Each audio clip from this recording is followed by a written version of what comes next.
교육 시스템 속에서나 심리학자, 정신의학 전문가라고 영재를 알아볼 수 있는 것은 아니다. 영재로 발견되는 아이는 소수에 불과하다. 그 아이가 여자아이거나 사회 경제적 지위가 낮은 가정의 아이인 경우에는 특히 더 발견되기 어렵다. 일부는 유아기의 영재를 발견하지 못한 채 그대로 두었을 경우 결과에 대해 의견이 분분하다. 예를 들어 주의력 결핍장애, 에드, 양극성장애, 아스퍼거 증후군으로 잘못 진단받게 될 수도 있다.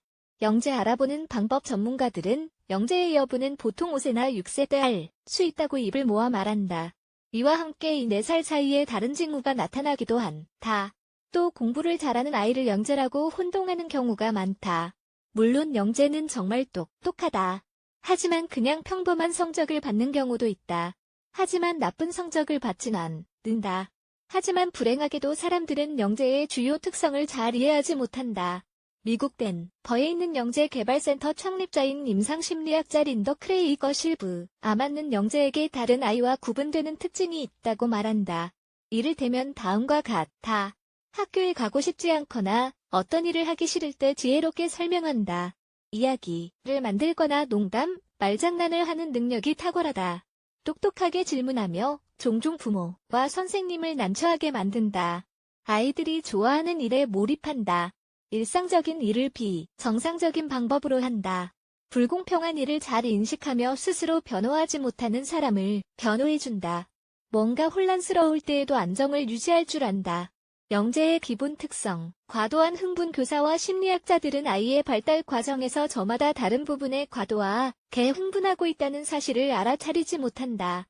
이로 인해 오진하는 경우가 종종 생긴다. 1. 정신적 운동의 과학. 영재는 지루해지면 주변을 돌아다니기 시작한다. 주의력 문제를 갖고 있고 과잉 행동을 하는 것처럼 보인다. 언어적이나 신체적으로 불안해 하는 것을 보면 마치 주의력 결핍 과잉 행동장애 ADHD를 갖고 있는 것처럼 보인다. 아이들이 일을 할 때나 뭔가 좋아하는 것에 집중하는 것을 보면 그 나이 또래 다른 아이들보다 훨씬 더 몰두하는 것을 볼 수 있다. 주변 것들은 모두 있고 그 일에만 집중하기 때문이다.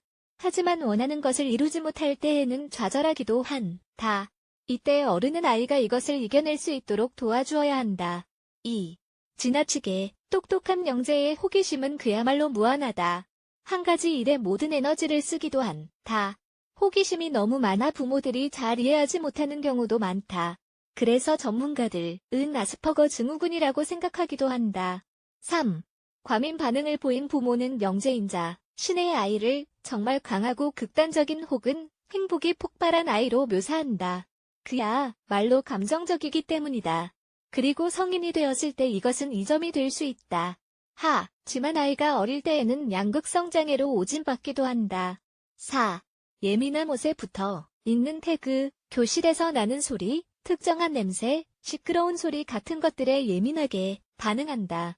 이런 예민함으로 다른 것들은 아무것도 생각하지 못하기도 한다. 이런 예민함은 부모도 교사도 이해하지 못한다.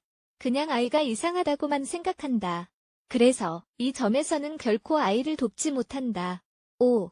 상상력이 풍부한 영재들은 자신의 세계에 사는 것처럼 보인다. 지루하면 뭔가 새로운 상황을 만들고 개발하며 창조한다. 그 지루함에서 벗어나기 위해 친구들과 상상력을 발휘하기도 한다. 상상을 하다 보면 현실과 허구를 혼동하기 시작한다. 이때는 그림을 그리거나 글을 쓰거나 상상한다. 지루한 현실에서 벗어나 뭔가 스스로를 자극하기 위해서다. 추가로 참고할 사항. 임신 중이나 아이가 어릴 때 아이를 영재로 키우기 위해 노력한다고 해서 영재로 만들 수 있는 것은 아니다. 영재는 그냥 그렇게 태어난다. 태어날 때부터 다른 아이들과 다르다는 뜻이다. 아이가 영재의 특성을 지녔다면 부모는 두려움과 편견을 극복해야 한다. 그냥 아이가 다를 뿐이다. 오히려 영재의 잠재력을 끌어내기 위해 노력해야 한다. 물론 아이의 잠재력을 개발시키는 것은 결코 쉽지 않다. 아이는 일반적인 것에 익숙한 가족들이나 선생님, 심리학자들을 놀래킬 수 있다. 다른 아이처럼 완벽하게 우려할 게 아니라 그냥 행복하게 키워야 한다. 그렇다고 해서 영재를 고립시켜서는 안 된다.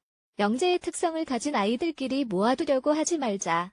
사실 영재를 위한 전문 교육 프로그램이 있는 나라는 많지 않다. 아이가 학교 시스템에 적응할 수 있도록 돕고 아이에게 친구 만드는 방법을 가르치자. 그리고 잠재력을 이끌어내주는 다른 방법을 찾아보자.